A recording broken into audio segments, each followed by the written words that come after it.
Good morning, everyone, and welcome to the Sons of Sequoia podcast. It is April 23rd, 2021, and this is our 62nd episode. It's a beautiful day in Denver, and how are you today, David? I'm doing well. I got my second vaccine dose yesterday, and I think it's just placebo, but they say you feel like crap afterwards. I always feel better than normal.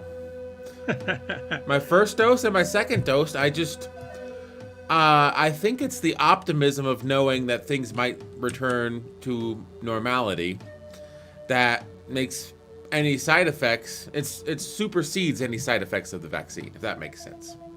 Absolutely. You feel safer. You feel like, okay, my body is getting,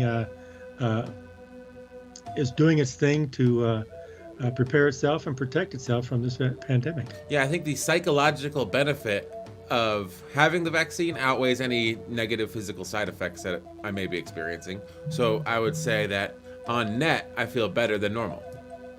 That's great. I think we're all vaccinated, and I think we're all feeling much better for it too. Mm-hmm. Because we want to protect ourselves, but also we want to protect people around us. So a lot of vaccination is partially you, but also people around you. Yeah, it's true. It's just being thoughtful. And I was in a store the other day, and this guy was not wearing a mask, and nobody was challenging him, but everybody was wearing a mask but him. It's kind of like, does he not understand, or does he not care, or that I don't know. So maybe it could be out of ignorance. They don't know that it's how important it is, or maybe out of just difference. Indifference. Yeah, but I'm glad. But we wear our masks, and we're vaccinated, and we feel good. Yeah, I mean, I got vaccinated because I'm not scared, like all those people that aren't getting vaccinated. I know that they're scared. I know that, the thought of a little needle prick is too much for them to bear. But I would just say, if you're going down that route and you're sort of researching reasons why you shouldn't get the vaccine, I would just say, don't be a pussy. Just man up and get the vaccine. I remember when I was young, someone asked me, what does it mean to be a man? Going from a boy to a man. I said, well, I don't know. Maybe an easy answer, a simple answer is knowing the right thing to do and then doing it. Mm-hmm. That's being a man. So this macho stuff about, and women too. Being a woman is knowing the right thing to do and then doing it. Mm-hmm. And so sometimes it's not easy to do. Sometimes it's not easy to know. Sometimes it is easy to know, but it's hard to do. You got to do both. Yep. The same guy in college that pressured you into taking a beer bong is the one that's too scared to get the vaccine. So, take vaccine hesitancy with a grain of salt. We have a very interesting topic for today. It's something that you talk about all the time, and I found an article that I think it's going to support your generally held belief, which is why I chose to talk about it, because a lot of times you think something's fantastic just because you agree with it. So we'll see what they have to say. That's true. Yeah. However, when I read this, and I says, I don't know what it says. I haven't read this article yet. Neither have I. We're going to read it together. All together, we're going to read it together. Mm-hmm. But I got a feeling that I'm going to agree with what they're saying, but I'm also going to disagree with how far into it they go. And I think their conclusions, I think I might have broader conclusions of what they do. So we'll see. Because they're looking at Sophie Ruddock and Ryan Craig wrote this. Who was the... It's TechCrunch. TechCrunch. So these are reporters, and they hear the story and they give the report, But as you say, I'm in education, so I've been doing this for decades, and this is industry specific to tech jobs. So yes, it's called "Since Colleges Are Failing to Prepare Students for Tech Jobs, It's Time to Bring Back Apprenticeships." Well, you've been talking about sort of industry developing courses of study for individuals that they're going to hire. So instead of bachelor's degrees, you could have people that do very well on their SATs or, in high school, or they've had a few years of professional experience and they demonstrate aptitude. They don't need a bachelor's degree. They take a 6-month apprenticeship or something with the company to learn the exact skills that the company wants. And yeah, they may not have a well-rounded liberal arts education, but they have the exact skills they need to perform in a job. Yes, and I think education, if that happens, and it is moving in that direction, there's going to be a lot more pressure on the K through 12 or 9 through 12, the high schools, to prepare them with liberal arts. Mm-hmm. Because in order to do well in a tech job and to well in the tech industry, you do need liberal arts capabilities. Mm-hmm. So they're not independent of one another. They support one another. Anyway, let's get into it. Okay, we can get into it. I do want to say also that this is my prognostication. So yes, colleges are very expensive. For a computer science degree, you'll be spending, for a good computer science degree, at least 80 grand, right? 20 grand a year. Back of the envelope. At more least. more likely you'll be 100 grand in debt by the time you finish. And that's a burden for someone that's 22 years old and has never worked a day in their life to have 100 grand in debt. And that's lowballing it. I think for some good programs, some high-end programs, you could be 200 grand in debt. That's a lot of money to owe, at 22 years of age. So you better hope that the computer science education you've gotten, or whatever education you've purchased, will be able to afford you the earning power to pay that back. And I think this article is also going to go into, in addition to the 4-year degree model, there are a lot of coding boot camps out there. Come here for 6 weeks and learn to be a coder. And I don't think those are a great model either. I think they may say you take the coding boot camp, you take the 4-year computer science degree, and a good middle ground might be companies doing apprenticeships with people and then deciding if they want to hire them after the apprenticeship is over. And I do think that's a viable solution. It's the way that things have been done throughout antiquity. In the 1500s, if you wanted to be a barrel maker, you have to go study with a barrel maker. So it does make sense. We've done it before. We could do it again. So should we get into the article? Okay. Okay. You can always tell a system is broken when you change the inputs and the outcomes don't improve. Any software engineer will tell you that. Using this metric, it's clear the United States' antiquated higher education system is truly broken. Overpriced, underperforming, the system is failing on 2 key fronts: addressing racial inequalities and closing our country's growing tech skills gap. For all the changes made to the system to welcome people of color into the classroom, the outcomes in terms of wealth, equality distribution, and representation are worse than ever. Let me get a little bit more. On average, black college graduates owe $25,000 more in student debts than their white peers. Worse still, 4 years after throwing their caps in the air, 48% of black graduates owe an average of 12.5% more than they borrowed in the first place. A labor market built on degree requirement has little hope of correcting course. Okay, I thought this was going to be about apprenticeships, not about racial inequality. Uh-huh. But let's keep... It's very interesting, but that is very true. Diversity, equity, and inclusion is extremely important today across the nation. Mm-hmm. And would you say, not talking about your specific institution, talking in general, because you really got those words out of your mouth pretty darn quickly: diversity, equality, and inclusion, equity. So it sounds like you may have had those told to you in meetings that you spent at your institution.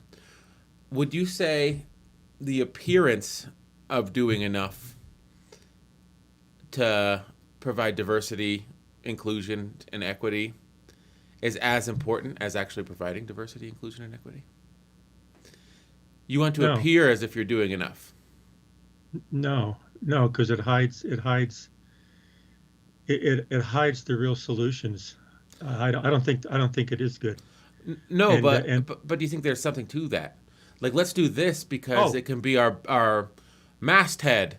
We can say, look at what we're doing for diversity, inclusion, and equity, and it's performative or it plays better, but it doesn't actually solve the problem. Do you see what I'm saying? Oh, I see what you're saying. Yeah, and that's why I say that it's not going to work. It is true. It's kind of like when you let's not talk about universities, but let's talk an analogy in business. Like when you have a problem, let's hire someone and put them in charge and give them the title, solution of this problem. And then they put them here and they point to them and they let them do their thing. And as long as they don't really interfere with everything else that's happening, they just point to them and says, see what we did, see what we did, see what we did. And that person then it says, anything that goes wrong, you blame them. And everything doesn't really change. It Yes. doesn't change. I think a good example of this, so because, yeah, you probably don't want to throw any universities under the bus because you work for a university, but it reminds me of back in 2015, 2016, Wells Fargo was using predatory tactics on their customers to just extract as much money from them as possible. And it turns out that of the 20 predatory tactics they'd selected, several of them were illegal. And they got caught with their hand in the cookie jar. And they said, oh, we're sorry. And they paid a multi-million-dollar fine. And it looked bad for them. So without changing their culture, without really cleaning house, they launched an ad campaign. Wells Fargo reestablished 2015. And I'm thinking to myself, it's the same guys and gals that were screwing you over for the past 10 years. They're still in all the upper management positions. Like, you can't just run an ad and say, we're dedicated to the customer again, even though we sort of forgot to be for the last 20 years. And now, without really changing course at all, we're reestablished. And it's like, you can say that, but doing it is something completely different. Yes. Policy, you can't, well, there's another saying too, you can't legislate morality. And a lot of diversity, equity, and inclusion has to do with the culture. And the culture has to change from within. And also it has to change from within, and the change has to start from the top down. And so you have the top down, bottom up, they both have to be there together. And when they come together, then you're going to have, I am a very, very strong advocate of the power of a person, of people, of humanity. That if you respect all people and all cultures and all backgrounds and all ethnicities, and you pull out the good in all them, oh wow, you're going to have something light years above what you ever had before. And I think the lack and trying to whitewash diversity, equity, and inclusion, trying to whitewash that with actions undermines the culture. They don't change the culture. Also, you can point to these statistics as lack of equity, but, this, I don't really want to sound racist or anything, but let's get into it, and I'll throw caution to the wind. On average, black college graduates owe $25,000 more in student debt than their white peers. That's not good. We're still, 4 years after throwing their caps in the air, 48% of black graduates owe an average of 12.5% more than they borrowed in the first place. Oh, never mind. I read that wrong. I thought they owe 12.5% more than white students. Their principal or plus interest, right? Their total debt has, as the bottom line payment is larger than it was 4 years after they graduate. But that's true. That's true with anything you borrow. So it's going to be more when you start borrowing these things. Yeah. At the beginning, your interest will outstrip. Okay, so a lot of this is looking past the college experience. The unemployment rate stands at nearly 10%, compared with 5.5. Well, a typical black American family has 8 times less wealth than a white family. This coupled with the fact that black people make up just 4.1% of Russell 3000 board members. I guess it's like Fortune 500 or something. Compared with 13.4% of the population. I mean, these statistics are fine. I don't want to argue the statistics. I don't really want to debate lack of equity. I want to get to the part where they talk about apprenticeships. Well, also, they have a sentence in there. A labor market built on degree requirements has little hope of correcting course. Okay. Well, that mentality of a labor market built on degree requirements, maybe that was back in the 40s and 50s. And that's probably true. There's a sense of it to be true, but it's not so much degree requirements. The degree just certifies that you know a material. Okay. Uh, and the other thing too, just because you know we haven't gotten into the article yet, but there again, I may be jumping ahead, David, and if so, we have to read the article. But uh, uh, knowing how to operate in the world is much more than skills, much more than just skills. Oh, I can do that. Yeah, you can do it. You can do it right. You can do it wrong. You need the liberal arts. You need the education along with it. Mm-hmm. The question is how do they come together, and how do you have both, and when do you need what, And so the other thing too is that what this might be getting into here is that they are hiring. They want to hire skills. They want to hire results. Well, companies don't want to hire that. They want to hire people. They don't hire resumes. They don't hire ability. They hire people with the ability, because the people make those skills and ability valuable. And so I don't think universities are going away, but they're not going to be the same way they are today. Mm-hmm. Okay. So yeah, as you say, I have a lot of passion in this area. I mean, I look at these arguments and it's like, yes, that's true. There's a lack of equity, equality, whatever. I don't know the words. I don't know the buzzwords. But, yeah, if you graduate with $150,000 in debt and you don't start your payments until 4 years later, you will owe more than you did when you graduated.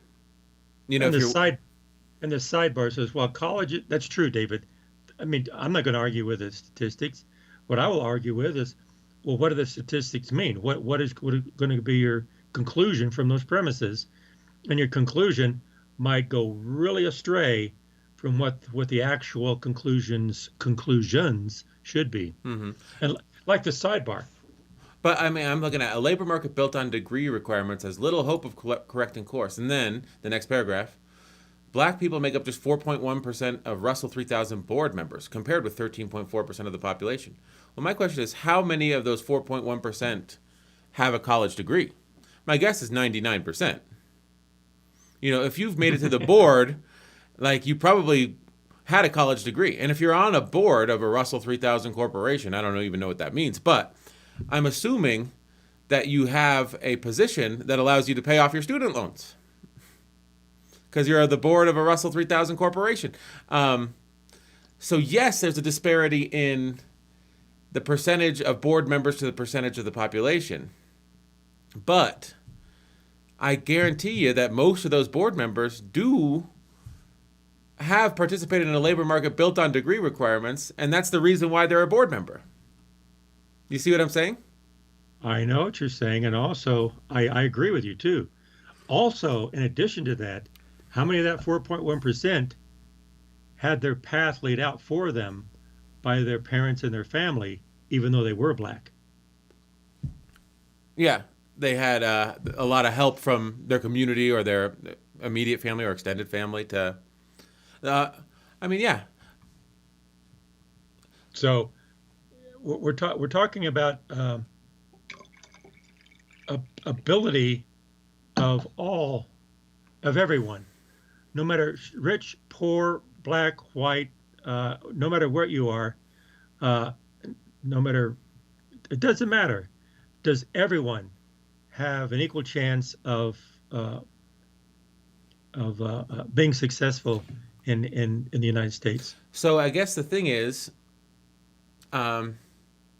if someone has a family where education's not important, or if someone has a family where the resources to send someone to college, should you take them away from their family and put them with a family where they have the resources to send someone to college, because everyone deserves a fair chance? No, but you see what I'm saying? It's like some people, they're not born with the same. They're not born into the same culture. They're not born into the same type of family that might see education as a path to success. They might see something completely different as a path to success, and that might. So if you optimize for equity, well, 13.4% of this population is black, but only 4.1% of the board members. That means we need to add 9% 8.7%. Like, Yeah. and that doesn't track for me because I don't think that the population should be a perfect representation of everything ever. If I'm going to go to a neurosurgeon and 40% of neurosurgeons are Asian, even though Asians represent 12% of the population, I could say, I know that you're the most qualified neurosurgeon, but I would prefer that we have racial equity in neurosurgery. You know what I mean? Well, what I say when I say that, David, I'm saying opportunity to have everyone should have the opportunity. And just because you're from a family or from a culture, I'll say a culture, from a culture that supports education, and there are cultures that support education. Education is respected, it's revered. It's like you're gonna go to college, you're gonna get a degree, you're gonna do this, you're gonna do that. But then there's other cultures that says, don't, nah, that's no, you're gonna get a job, you're gonna get married, you're gonna have 12 kids by the time you're 19 years old. And there are cultures out there like that. Uh-huh. But the point is that I'm trying to make is that it's not from your culture. That culture will influence you in different directions, but you should have equal opportunity for everyone to say, I don't want to do that. Mm-hmm. I want to get an education. I want to get a degree. I want to go to grad school. Oh, really? What's that? It says, it's more schooling, Dad. And they go, oh, well, I don't know. I don't understand what you're doing. But yes, I have the opportunity to do this and I want to do it. And I'm going to do it. That opportunity is what I'm saying, equality. Everyone has the same opportunity. Mm-hmm. And we have to, and I believe the knowledge of education should be universal and it should be free. But the mentorship of universities, the coaching, the apprenticeships, showing you how to implement it in different types of industries, that's what needs to be done. And you can't learn everything from a book. Mm-hmm. And you can't learn everything from a website. You have to be boots on the ground to really understand what's happening. And you have to people mentor you. There's where the universities come in. And I know my area. I know my area really well. And people can read a book about what I know. But if we sit here and we work through things together, I'll show you things that the book can't tell you because they don't know every problem in the world. Mm-hmm. I don't either, but I know how to solve problems just like those. So it's not about just knowledge. That should be free. The universities have to bring the right thing to the table. The apprenticeships is only one thing. A lot of programs do have apprenticeships called internships, and that's perfectly fine. And those are good if they're done right. But the word is not what's important. It's what's embedded in that word of coaching people on how to solve these things. And you can do that even in a course. You don't need it in a classroom. I mean, you don't need it in an apprenticeship or an internship. And what I was saying before, I guess I'm getting way ahead here, is that if universities would partner with industries and say, we will bring to the table the ability to tell them all of the knowledge, you bring the problems together, and then all of a sudden we can partner together. And that's my thesis for the future, where universities partner with different, especially professional schools. And that does not mean that those people do not have liberal arts educations. I think everybody needs a liberal arts education. I know my education was much more in the sciences, and I regret that. I wish I had more liberal arts education. And I do reading now a little on my own. Okay, I could go on, but I'll throw it back to you, David. Okay, yeah, we'll go back to the article. I guess what I'm saying is I thought this was going to be... Oh, I didn't. I had the article up the whole time. I thought this was going to be an article about apprenticeships, and it's been only about racial injustice. And I feel like this is my just gut reaction. I got thrown off a little bit by the opening paragraphs because I feel like a world in which more apprenticeships are stressed than four-year degree programs is good for all races. Like it may help to lower racial inequity, but I think that a talented person, regardless of race, could benefit from internship programs in tech, if that makes sense. And so it's just weird that the first 4 paragraphs of an article about apprenticeships are about statistics of the deficits between white students and black students. That's just sort of surprising to me. Okay, well, let's throw in Asian students. Let's throw in Native American students. Let's throw in Latino students. Mm-hmm. Why is it white and black? The statistics are there, but let's broaden those statistics and show a broader picture here. Mm-hmm. And the disparity between the white and black, I think that is so central that they actually the African American community is leading the charge. They're opening up these doors, but then there's a lot of others that need to benefit from that as well. Mm-hmm. I mean, yeah, 4.1% of Russell 3,000 board members compared to 13 board. What percent of Russell board members are Native American? Yeah. I know in universities you'll have, there's only 20%, there's 30% of blacks. Well, there's maybe less than 1% Native Americans. Mm-hmm. And how many Native Americans are there in the United States? This is the Native American country. This is America. We're the only ones who were not immigrants. Mm-hmm. And Anyway. there's no positions of leadership. I guess they're like, oh, you got the Secretary of the Interior. Whatever. Okay, let's go. So my guess is that this article may have been written by someone for whom these issues of inequity are extremely important to them. Well, no, what I think, David, I'll disagree with you. You can say what you want. I'm not saying you're wrong. I think that the people writing this are using a format of creating a problem, using statistics to create a problem, and then provide a solution. And so, to me, we are very close to this because you have degrees, you've been there, and what they're saying here is trying to create a problem with statistics. Well, we see beyond those statistics, and so the problem is much different than what these statistics are illustrating. Yeah. So I think they're just using the normal format of using statistics to raise a problem, to raise an issue, so that they will have a foundation to move forward with their article. Yeah, so it's real. Because, okay, let me just say this. Before we move on,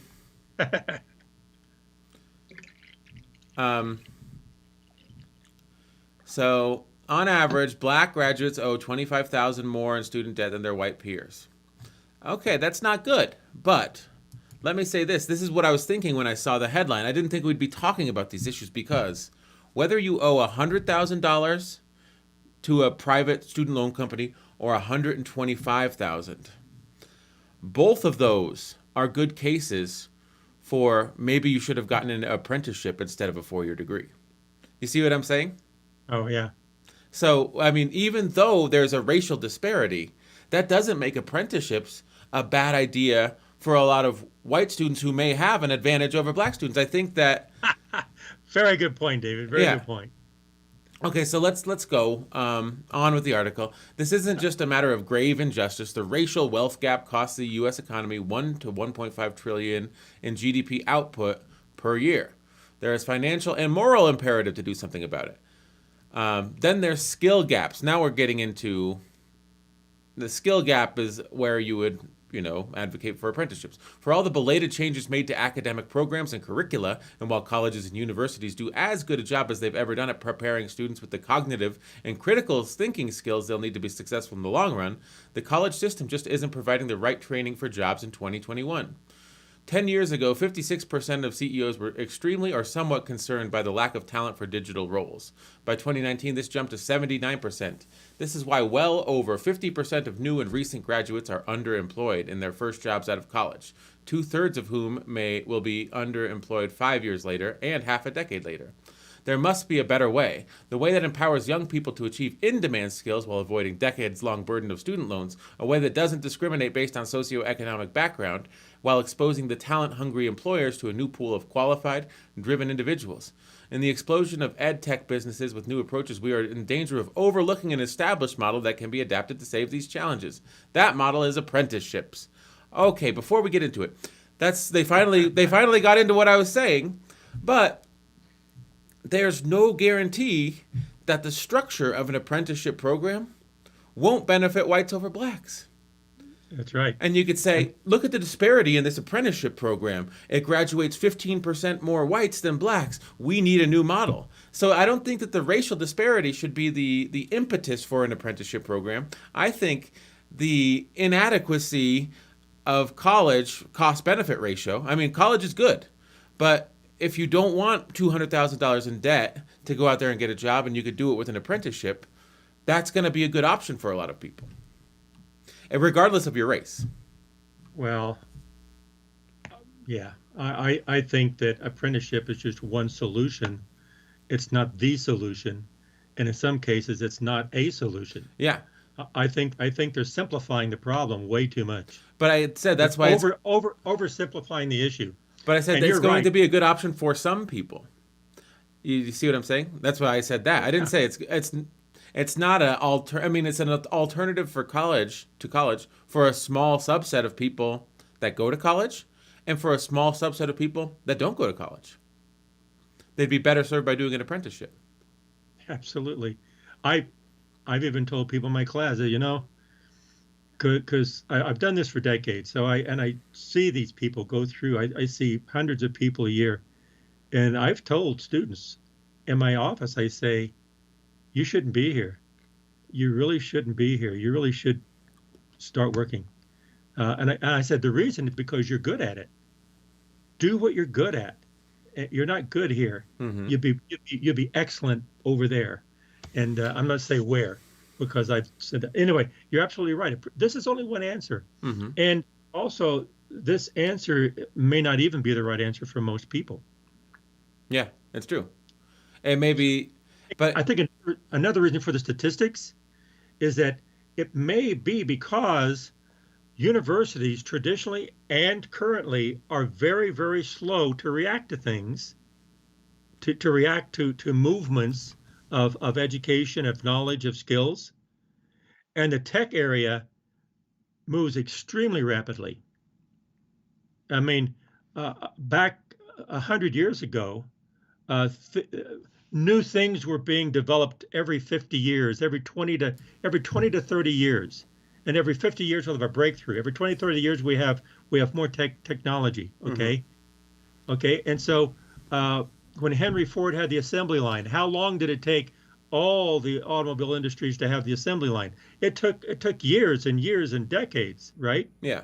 And also finally it got overseas. And we're talking about decades. But today you have something happening in Norway or Sweden or South America or even in Asia, and within weeks, within hours we'll see it, within weeks people will start doing it. Mm-hmm. And so this is going so quickly, the universities are very slow to react, and so there's a good reason why the industry is ahead of the universities, and so that's just the way the world is. Yeah. And I think it's not like it's not that the universities are not doing their job, is that they are doing their job, but they're in an arena where the game is changing. Mm-hmm. And I'm reminded of, sometimes in industry, they don't even realize this. The people that have computer science degrees and they post online, and it's like, I've been trying to get a job, and look at this job posting. And it's like, to get this job, you need 10 years of Swift programming experience. And it's like, and the thing is, that's impossible for me to comply with that job requirement because I developed the Swift programming language 7 years ago. Like, I'm the guy that wrote the Swift programming language, and I did it 7 years ago. So not even I, the guy who invented the Swift programming language, have the qualifications to get this job because they're requiring 10 years of Swift experience. And there's a lot of examples like that on the internet. So Yeah, the employers don't know that you can't have 10 years experience. And they think, oh, well, we want someone. And that's the thing. It's like, we want 10 years in this skill. And it's like, that skill's only existed for 18 months. I think there's another disjoint here, David. There's another big disjoint. Is that, and I hear this, and it breaks my heart. I just have to bite my lip and go, oh, people don't understand what's happening. In education, they say the metric for a successful university is how many jobs. It's all about the jobs. And I'm saying, no, that's not it. The purpose of a university is focusing on making people who they are. It's about making better people, better citizens, an informed, a culture, and inform people, educate the people. And I tell my students, I say, you come here to learn this stuff, not to know it, and not to make you smart. You're smart before you ever get here. It's just to give you confidence. It's to make you the kind of person that can go out there and be a good citizen of the world. And so universities are about the people. It's not about the jobs. Why? Because you can go and just start working as an apprenticeship and get a job, or just start working and learn on the job training.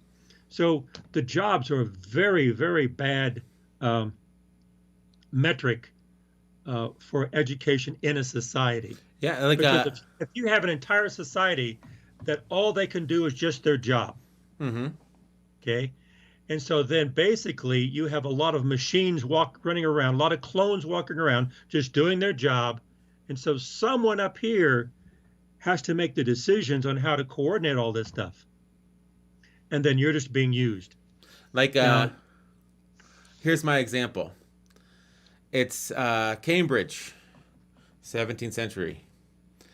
And there's a young student, and his name is Sir Isaac Newton. And he goes to his advisor, and the advisor says, Isaac Newton, what do you want to do here at Cambridge?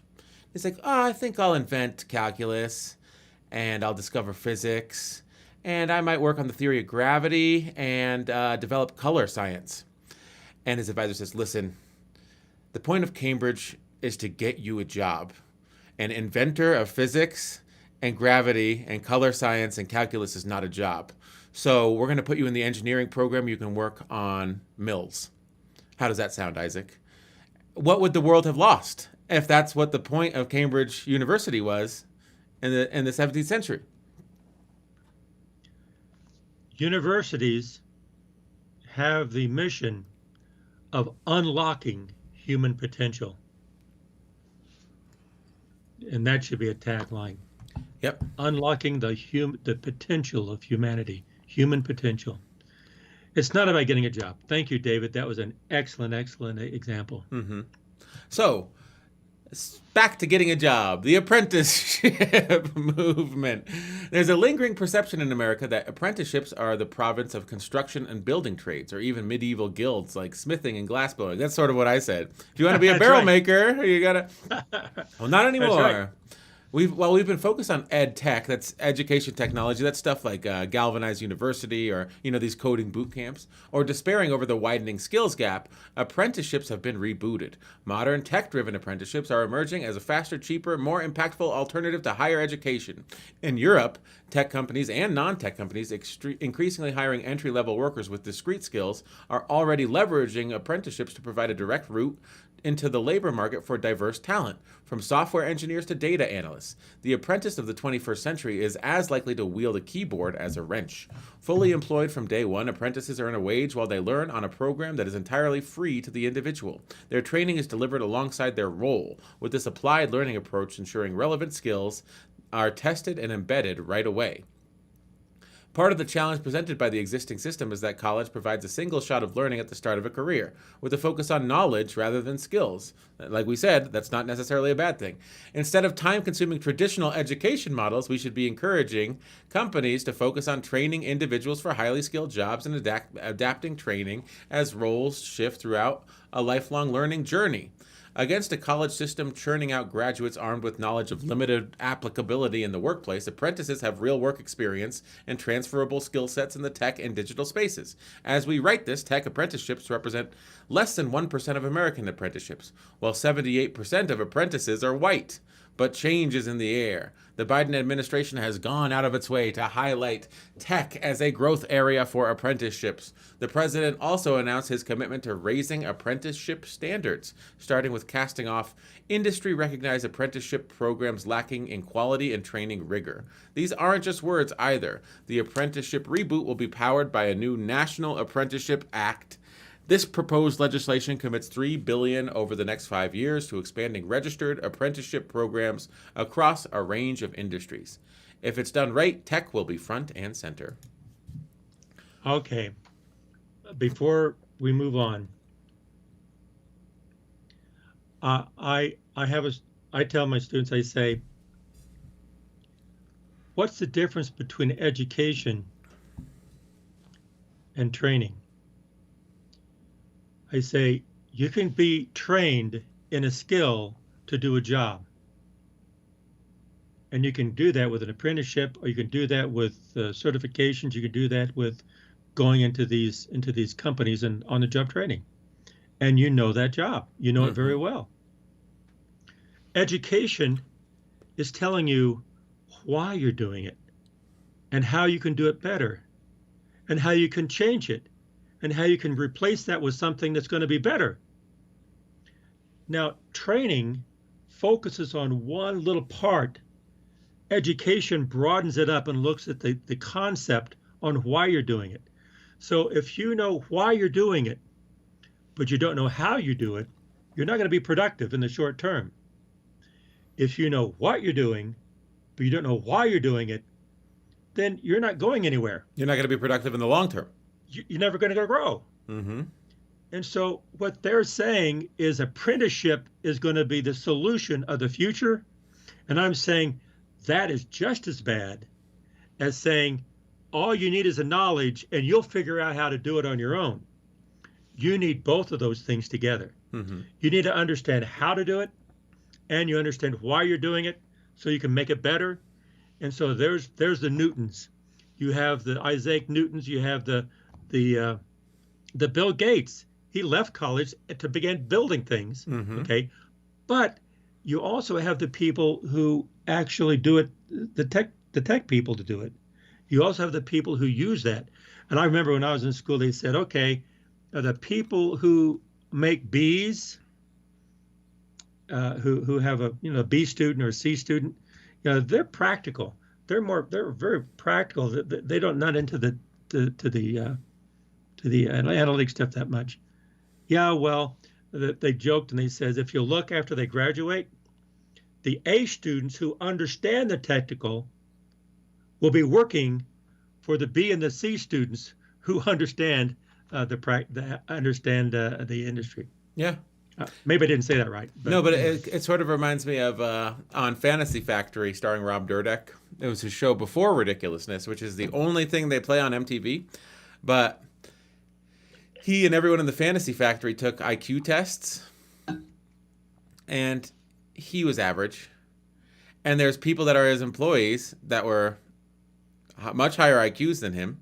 And I think they didn't have the can-do spirit, like this needs to get done. They would take more time to think about things. And they might even understand things better than Rob Dyrdek, but they didn't have the personality that was necessary to be the leader. So Rob Dyrdek's average intelligence it wasn't intelligence that was his leadership quality. His leadership quality was his can-do spirit, and his desire for adventure, and his sort of ability to build a team that had a lot of camaraderie. It was all EQ. It wasn't really IQ. And I thought that was a very telling episode. Very, very true. Very true. And if you push apprenticeships above education, what you're going to get is people to do their jobs and do their jobs quite well. But then you get the minority of people who choose to go to the university, understand how to do, get the knowledge and go. It's the Newtons, Isaac Newtons, and the scientists. They will look and say, "Hey, we can replace these jobs with robots, and we can build these robots. Then you're not going to learn how to create a new economic system, a new production system, a new financial system with an apprenticeship. Apprenticeship tells you what is happening today. Education tells you what can happen in the future. Yes. And the possibilities of the future. Although there are instances of someone starting in the mailroom, getting to the factory floor, moving into the offices, and then running a business. They know that business inside and out. That's They right. start by sweeping the floors. They end up on the factory floor. Then they're in the mailroom. Then they're in the offices. And then, they started from the bottom. They started as a dishwasher. Then they own a restaurant empire. Because they have that ability to see. I mean, that might not be a knowledge industry like tech. But then you look at Bill Gates and Mark Zuckerberg. They never finished college. They don't have a bachelor's degree. And they have 2 of the 6 biggest tech firms in the world. So it tells you that it's not totally necessary. But if you it's not. But if you want to be a programmer for Microsoft or Facebook, having a computer science degree from a reputable institution is a good first step. So you can't even get an entry-level job, even though the CEO doesn't even have a degree. Yeah, because they hire people, and they need people to hire jobs and get people to do these things. Okay, well, so the apprenticeships will create a population of people to do the different jobs that need to be done. Some people, okay, let me also say, some people, that's exactly what they want. There's nothing wrong with that. Apprenticeships are for a lot of people. And so why would you want an apprenticeship when you could be a Mark Zuckerberg or Bill Gates? Because you're going to have a happy life. Don't say they're successful and their workers are not successful. Everybody's successful if they're where you want to be. Yeah, they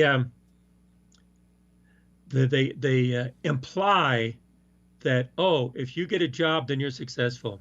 I see a lot of movies that they say, you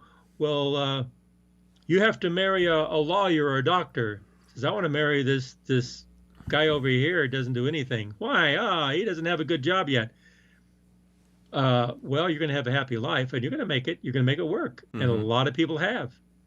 And I think that same with education, that there's all different levels. It depends on the personality. I think, and I also, I see movies like that too, and I think there's a satisfaction from doing work that's challenging, like having a job that is challenging. But if you think that your happiness is defined by the things that you can buy, then you're never going to be happy. That's my opinion. Well, I would say that people should move to a career that suits their personality. And know yourself. I mean, but if you're only going to be happy if you have a big house and a nice car, you're going to need to choose a career where you make enough money to have a big house and a nice car.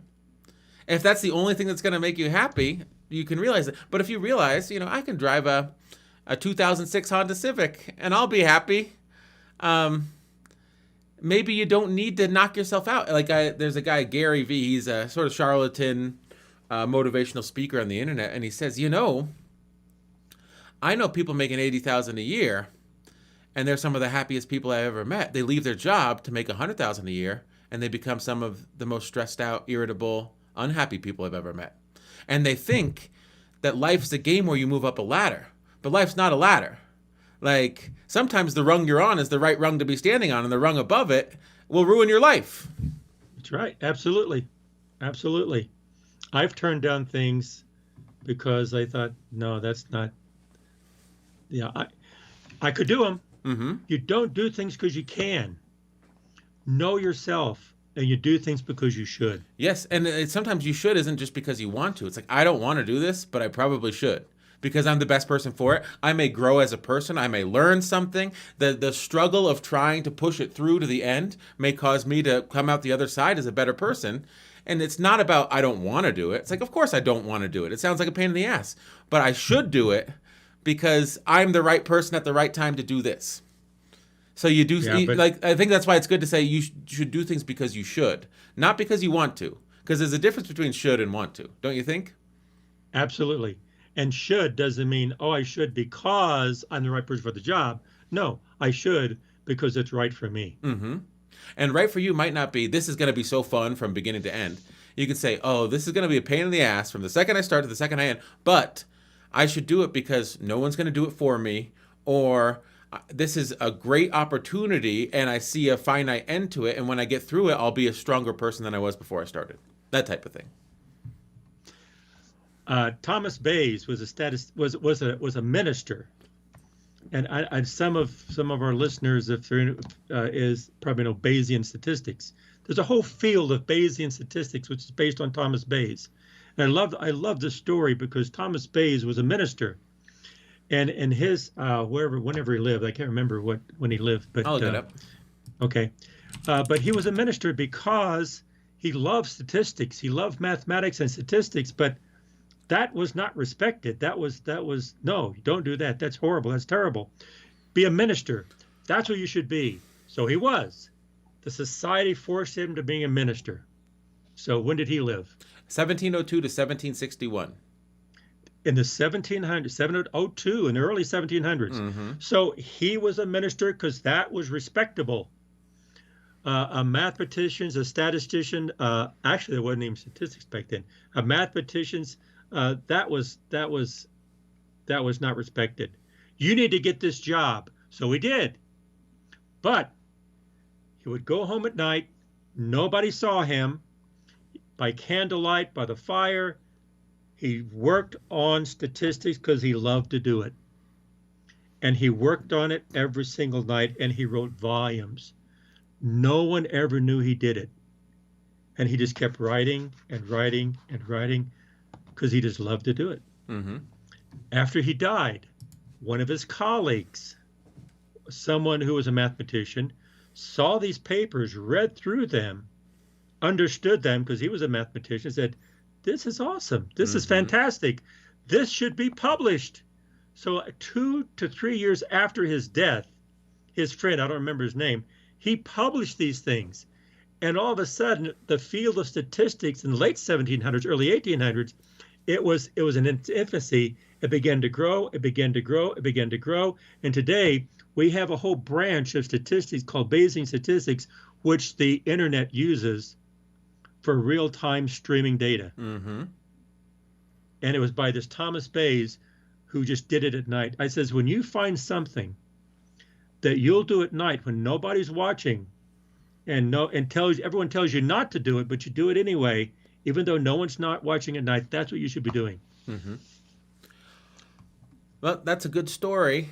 Now, you know that Bayesian statistics, I think, is the main technique used in Facebook's knowledge graph. So I'm sure that in the 1740s and 50s, Thomas Bayes never thought that his math would destroy the world. But should we finish the article real quick? So destroying the world is not the math. That's just a tool. It's the application, yeah. The application of it, yeah. It's like you could say Alfred Nobel invented dynamite. He destroyed the world. He was dismayed at his invention. Okay, let's go to benefit the business. All this is welcome good news for businesses and desperate to close gaps. As roles evolve at ever faster paces, it's becoming more and more difficult to know what a college degree actually says about an individual's ability. Yes, they went to a good school, but when half of Americans say their degree is irrelevant to their current role, how does prestige translate to jobs, let alone ability to perform in the workplace? Increasingly operating in the dark, tech businesses and non-tech managers hiring for tech roles are competing with each other to poach experienced talent into senior roles. It's continuing to fish in a very limited, homogeneous pool and an expensive short-term solution. Professional apprenticeships allow business leaders to be more strategic and proactive in their hiring practices. They can mold apprentices to the roles they actually need to fill while focusing on their organization's specific requirements. It beats relying on uniform, outdated education models. Better still, by training apprentices from the start of their career, companies inspire loyalty and eliminate the tricky transition phase recent grads and external hires usually need. Once converted to full-time employees, apprentices tend to persist for twice as long as traditional direct hires. While skills gaps are created by the future racing towards us, racial inequalities are rooted in our past. Professional apprenticeships help break down entrenched structural barriers to careers in industries like tech. Most important, they look beyond the degree requirements that screen out 67% of Black and 79% of Hispanic Americans, because apprenticeships are paid pathways to economic opportunity. They truly level the playing field and allow companies to make genuine advances toward racial equality. Beyond a few neatly crafted Instagram posts, meanwhile, by tapping into diverse talent pools early, businesses can develop individuals and build real recognizable routes to the boardroom. They would be right, too. A 2020 report by McKinsey found companies with the highest diversity earn 35% more than their industry average. Similarly, the share returns of most diverse companies in the S&P 500 outperformed the least diverse by a staggering 240%. A time for change is now. According to the National Center for Education Statistics, 41% of grads end up in roles that don't require a degree. With COVID-19 hitting young workers particularly hard, this figure is set to rise unless we embrace new approaches, including professional apprenticeships and creating a direct and meaningful career pathway for young adults. They can help businesses close skill gaps and hit their much-vaunted diversity targets. There's no single solution to these challenges, but the professional apprenticeship can be education's biggest contribution. And we've completed the article. I didn't like the article. I think there's a difference, honestly, to the level of scholarship and journalism and writing in a foreign affairs as opposed to a TechCrunch. TechCrunch is just a blog, and they're probably like, okay, well, let's do a word count. Hold on. Well, go ahead. And let me just say, I don't want to disparage them, the two people who wrote this. They wrote it very well. They did a fine job saying what they said. But I think that the difficulty is that it's very narrow in its scope, and the actual direction is not as the foundation and the implications are a little bit misleading. And I don't think it's their fault. They're not in the area. I think they need 1,300 words.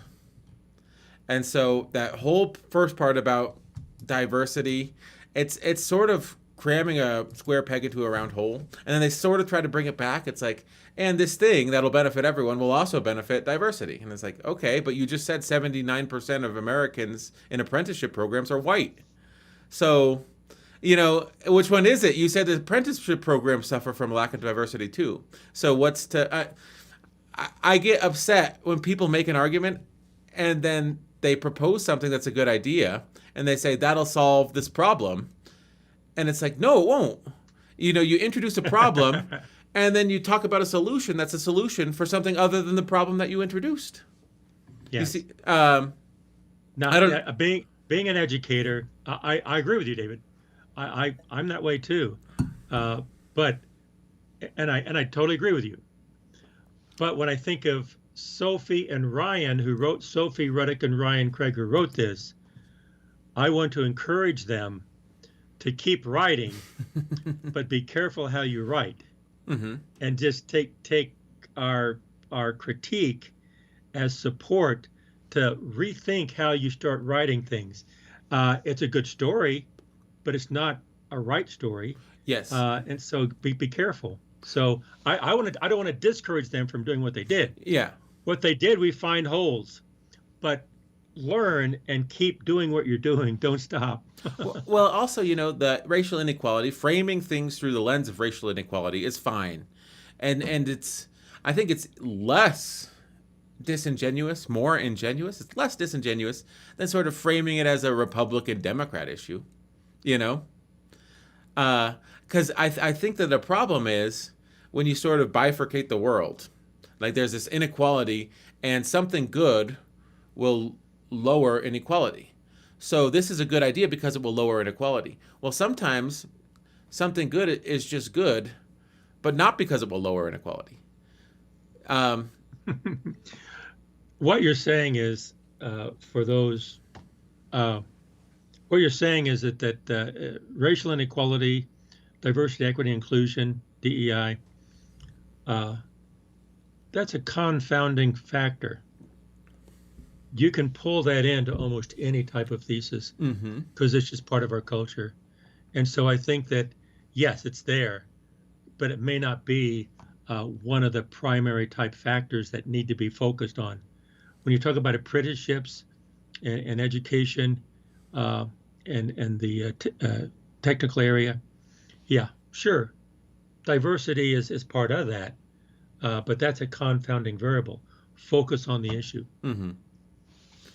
Yes, yeah, it's true. Like what you're trying to accomplish will be good for everyone, not just people of color. Or, like it's a externality. That's what they call it often, right? Yeah. Like the fact that it might lower racial inequity is a byproduct. It's not the reason you do it. You do it because it's a good idea for everyone. And because it's a good idea for everyone, it stands a chance of lowering racial inequity. But you don't do it to lower racial inequity. And that's sort of where they started their article. It's like, let me give you 3 or 4 paragraphs about how bad racial inequity is. Now let's talk about apprenticeships. It didn't track for me. I think they do that because there's statistics. There's a lot of statistics. So it sort of It's makes easy. it compelling. They're doing a number-driven argument. Right. But And the numbers are there. All the numbers are there. They'll use that, and then they'll put their article on top of that. But you know what numbers weren't there? Okay, these first few paragraphs were about racial inequity. They didn't say this university, that university, this consulting group, that consulting group said that implementation of apprenticeship programs will lower inequity by X amount.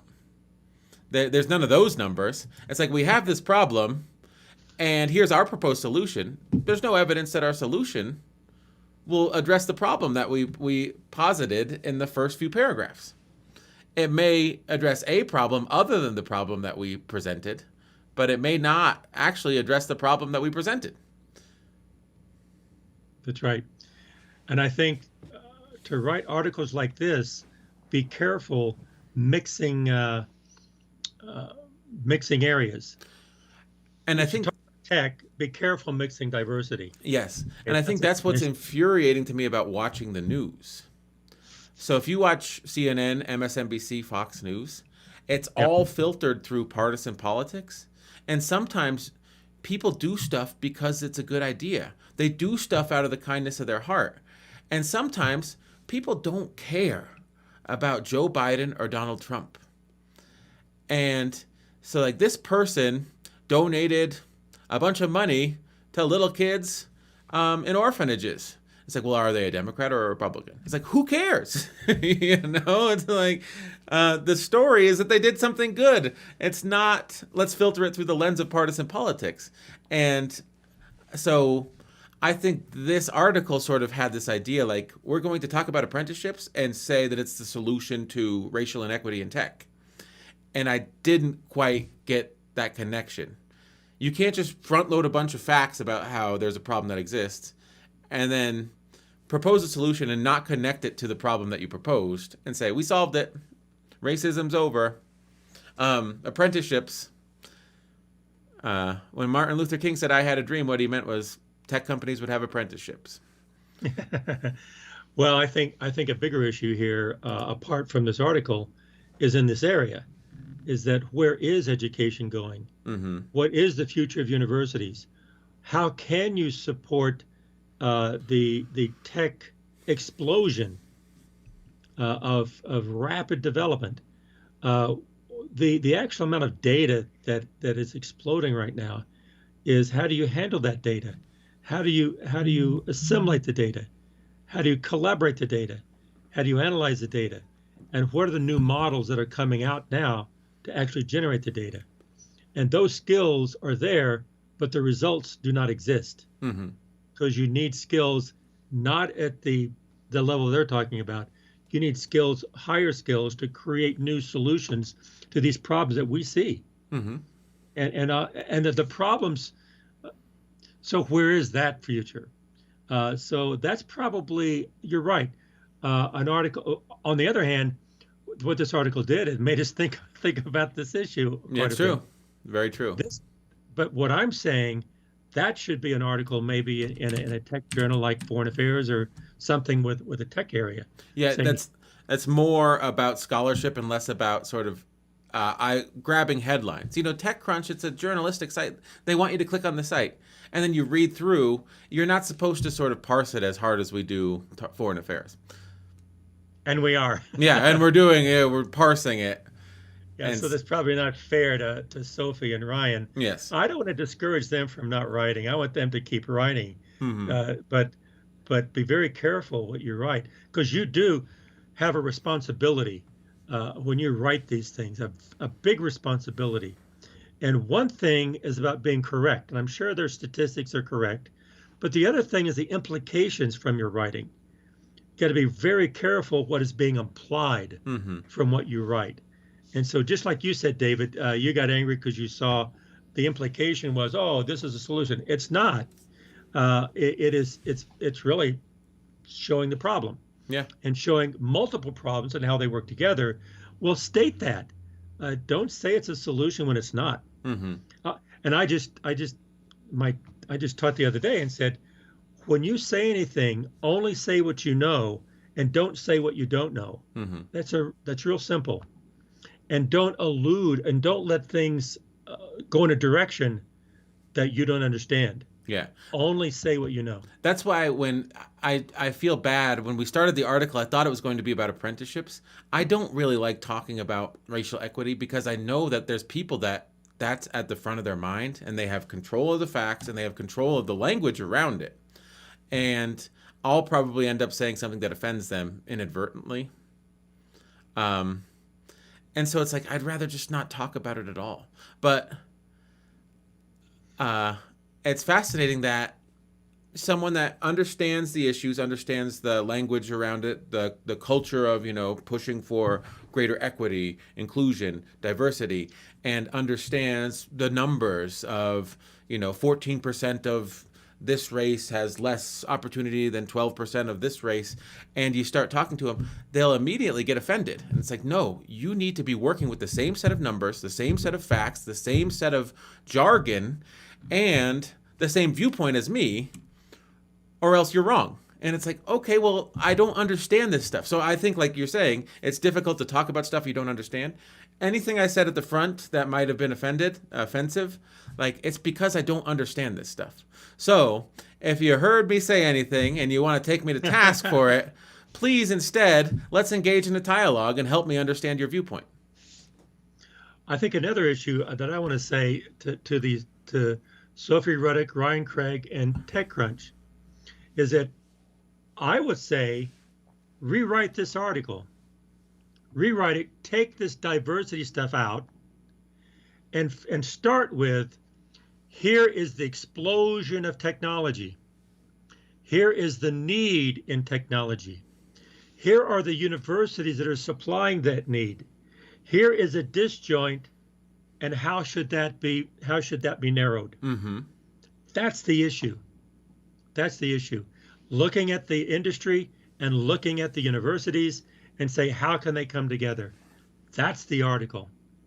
And you can start with statistics. You can start with that, but don't start with over here to try to inflame something, because the people who have, like you said, who have a lot of passion in the diversity and equity area, they're not going to hear anything about the TechCrunch. Mm-hmm. That's all they hear. And so you've just move them away, and they'll never come back. Or I say rewrite the article. or people without critical thinking skills will say, yeah, racial inequity is a problem, but I read this article the other day that says we can solve it if we just have apprenticeships instead of college degrees. That's right. People will walk away from this article with that opinion because that's sort of the gloss of it. Well, you know what? I think that your point is well taken, and I think we should end on your point because you're giving them constructive advice on how to frame this issue perhaps more constructively in the future, right? Right. So take the issue, take the problem, take the inadequacy of a college degree to current tech careers, and look at how education works, how tech works, and sort of then apply apprenticeship as a means of solving that problem. And I think that advocating for a solution like that is a good place to stop, don't you? Yes. And I just want to say higher education is to unleash the potential of the human potential. It is not creating jobs. Mm-hmm. So I think we can end the episode there. Is there something you'd like to say before we sign out? Sons of Sequoia, that's our podcast, and we say keep on talking, but listen more than you talk, and try to understand what the other person is saying. See you later, everyone. Bye.